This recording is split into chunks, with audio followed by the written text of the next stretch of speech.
Start recording. Fine. Okay. Yeah, we're back live. Fine. Yeah. So we were talking about the about this issue, this particular shape of data. Yeah. So what I was saying was, the more I think about it, if we were to move to an r theta sort of space, right? So where all of these points will have similar r, but theta will be all over the place, and same thing with this. They'll have a similar r compared to this one, and similar compared to these guys. So we might have we might be able to do a bit better, I think so. So if we were to go to this space, and there probably Gaussian mixture model might work, is what I'm thinking. So the point is that with GMMs also we might not be able to do better in this particular data set. Yeah. Okay. Yeah. Okay. Good. So that's this problem that I had in mind. Then yeah. So has anyone spoken to you guys about K-means plus plus? In the lectures, I don't think so. It is discussed. Any of the TAs have they mentioned you about K-means plus plus? No. No. Okay. Okay, fine. So we'll see this idea of what is K-means plus plus, and how it came about. If you know the idea that in okay, in this one, in your K-means algorithm, the idea is that you initialize the cluster centroid randomly, right? So so the first step that you do to start your algorithm somewhere, right? So for example, when you want k clusters, you initialize k points as your cluster centroids, and then basically keep on updating them, and hope to find a good clustering algorithm, clustering of the data that you have. Now people thought, so what people saw was that whatever solution the K-means found actually depended a lot on what the points are chosen as the initial cluster centroid, right? So your solution, and solution here means basically the mapping, okay, mapping between your points and clusters, right? So cluster numbers in some sense, right? The solution depended a lot on initialization, initial points chosen for this for this for this algorithm K-means. So the people who propose this K-means plus plus algorithm, what this said was that, can we do something better about these cluster centroids, choosing a good way of choosing this cluster centroid. So with that idea, they came up with this thing called as K-means plus plus, which talks about, let's say you have points like this. Again, no let's say points like this, if I have, okay, the happy case of K-means and all algorithms. So here the idea is, so what they said in K-means plus plus was that, so this method of choosing is actually like, so let's say you want to choose k points, k initial cluster centers. What you do is, you first choose the initial point randomly, right? Initial point randomly, you choose any of the points. For example, let's say I choose this point as my first cluster centered among the k, right? Then the second cluster centered, what you will do is, you will form a probability distribution over all these remaining points, okay? So that is, you will choose a point, okay? You will choose a point proportional with probability, okay, with probability proportional to the first point chosen, probability proportional to the distance from the first point. distance from the first point, right? So what ends up happening is, for example, let's say you have this guy, having a shorter distance, right? So let's say this is d1, and for example, let's say this is d2. Okay, so let's say I'll call this as point p1 and point p2. So your probability of choosing point p1 as your next cluster center. Okay, so I'll just use a bit. So yeah, so k2 to be p1, okay, will be proportional to this distance. It is some lower number, right?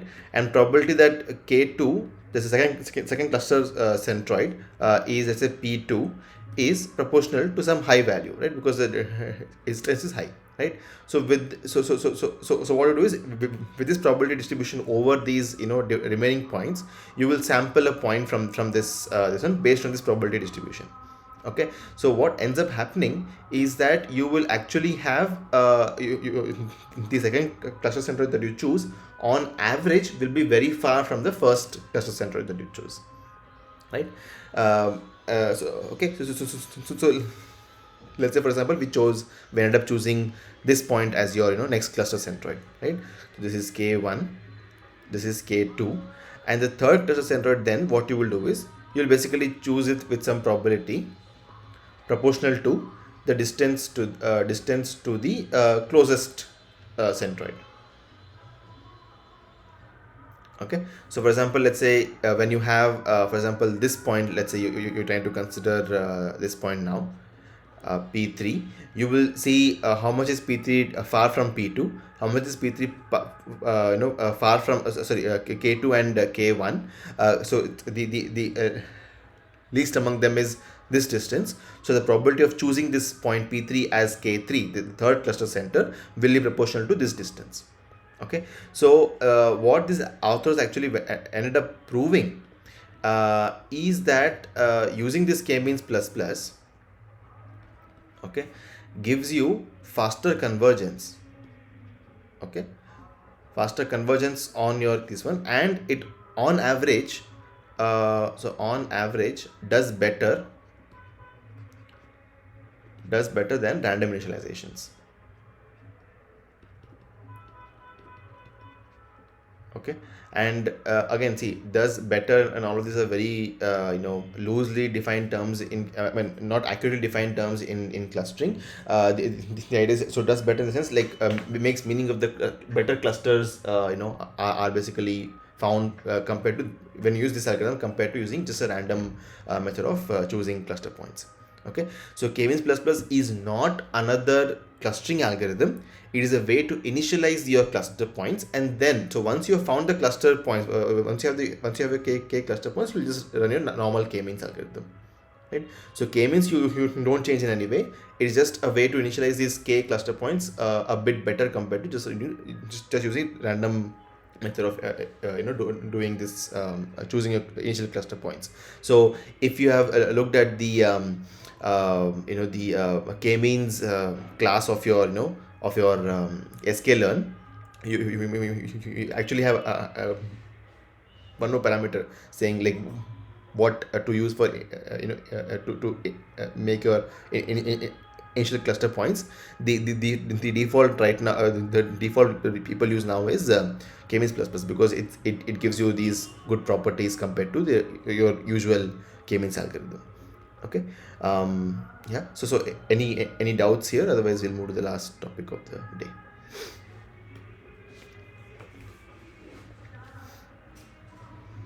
No.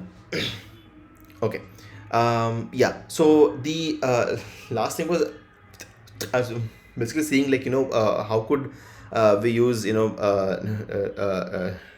clustering with neural networks.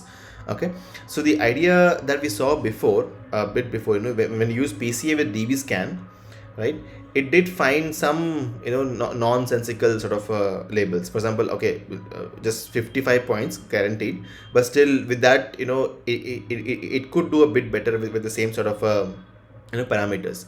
So in that spirit, autoencoders have been explored to give a better mapping for your data set. So So the idea is this. For example, let's say when you have, so your autoencoder is basically what they do is you have, for example, some X data which belongs to a very high dimensional space XRD.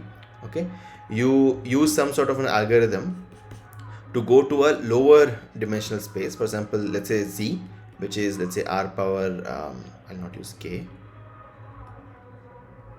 RF, for example, where F is much less than D, and then you try to reconstruct your data, right? X again RD, right? So the idea here is that you're trying to compress whatever data that you have in X to a low dimensional representation, that is Z, such that you can actually reconstruct your data back from this Z, right?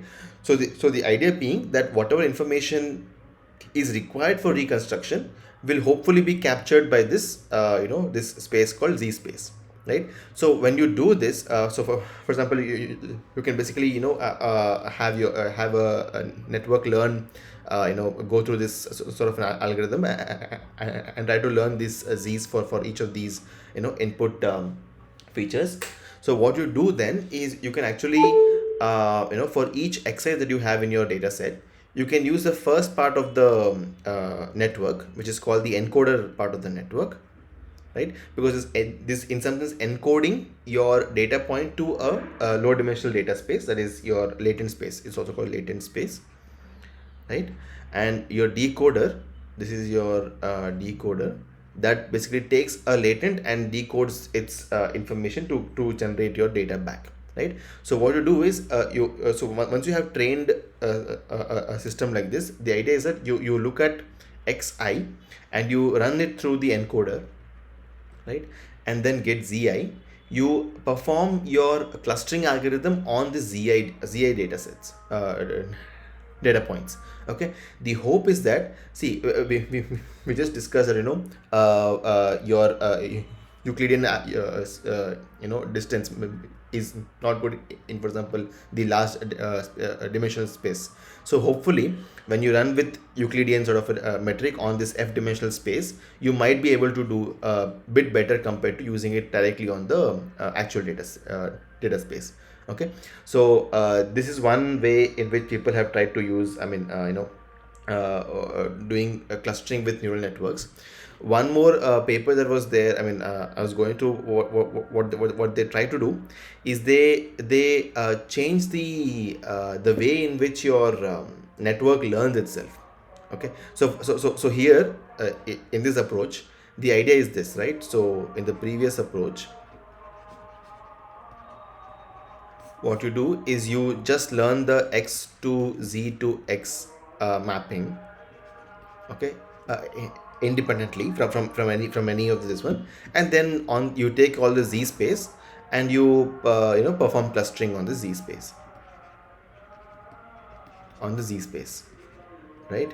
The one more approach which I was seeing was that you combine both of them together. That is, you have an autoencoder sort of a architecture, okay, but in your you train it with the fact that you actually have some cluster centroids already assigned. Let's say some CIs, you choose some CIs. Let's say I is equal to 1 to k, where you have k clusters. Okay, so what you will do is you'll have a loss which goes in this format. One is your autoencoder loss, right? You're hoping for a good autoencoding, right? Plus your K-means loss that you have. K-means loss is basically your x your inertia that you have in place, right? And you will do this in same like in K-means, how you have you basically have you choose some initial points, and then basically assign all the points to that cluster, and then you update the cluster and so on, right? So you first choose some points as your cluster centers, right? With this information, you try to assigning the points to cluster, with autoencoding loss, right? And then you update your clusters and repeat. Okay, so this is in some sense what the people try to do, where they merged K-means and neural networks idea, right? So you basically have a loss which uses both of these ideas, that is auto-encoding sort of a loss and also your inertia sort of a loss, which is basically your how far your points are from each of from those cluster points that are chosen, right? Okay. The last idea in networks with clustering is the idea of SOM. SOM stands for self-organizing map. Okay, self-organizing map. The idea here is that you basically have neurons which are in a grid format. Okay, so all these intersections are actually your neurons, right? And then, for example, let's say you have a data which is something like this, some three clusters like this. Okay, so the point is that you will look at which particular neuron is nearest to this particular to any point, and you start stretching your map towards those points and so on, right? So the point being that once you this is called a self-organizing, that is, it looks at what is the data organization, and tries to fix itself and tries to change its own weights so that it matches the data. And once you form this map, these weights and basically which neurons get clustered in close by, those are basically chosen as the clusters of your data points. Okay, so neurons that are close are basically your clusters in the data.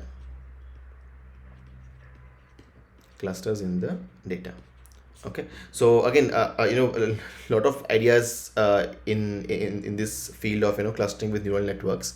Again, I haven't done much of clustering in some sense, but it's a good field to think about, because the biggest idea being that you don't have labels with you. So whatever you find out is actually going to be much more difficult to solve for when it comes to compared to classification and regression sort of issues.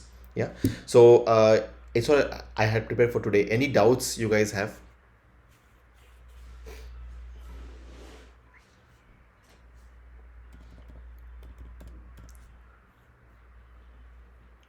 No. No doubts, Raj, but just wanted an update for the questions we discussed in the last session, right? Mm-hmm. So there were some issues with the Fibonacci sequence question for the boosting at a boost question. So any Yes. updates for that? Yeah. No, I have to speak with them. Let me just make a note of that also. HMM question was there was that question, and we had one more question. Is it last time, which was in doubt? Yeah, we discussed about the boosting question. 1 second. Let me just open up the quiz. Mm, so this was fine. This was fine.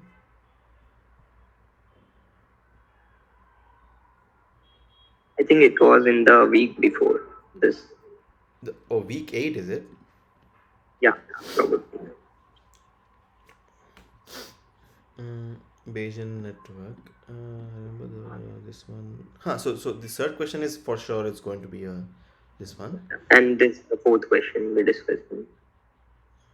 Okay. The fact that, okay, yeah, okay. 1 second. Let me just make a note of it.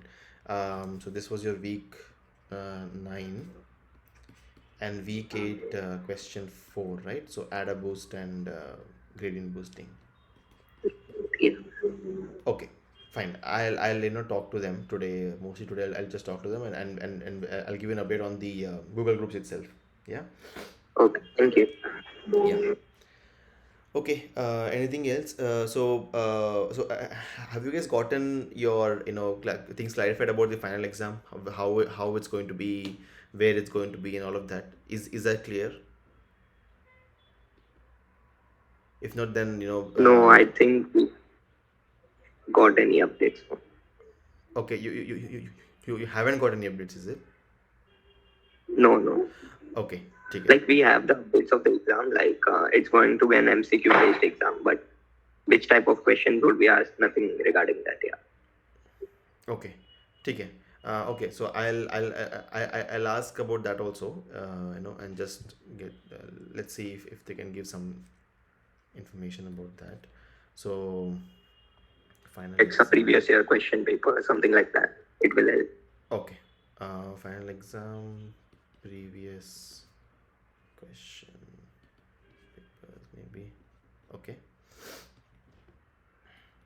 fine. Mm. Anything else in the course that is pending? No. Okay, yeah, yeah. So we can close here. The next week, that is your current week, is basically has this Gaussian mixture models in for your, for the lectures, where you talk about EM algorithm, and how you can update your or learn your Gaussian mixture model from that. Um, we'll see. I mean, the lecture has covered a lot of ideas there already. Um, how you can see K-means as a special case of Gaussian mixture model algorithm, and how to come about the weight update equations for your GMMs and so on. So we'll do one thing. We'll see how EM has been used in other places, and not just your GMM algorithm, GMM model. Okay, I'm planning for that, and obviously we'll do the assignment questions, whatever is unclear. Okay, good then. So we'll stop here. We'll meet next Saturday. Thank you. Bye.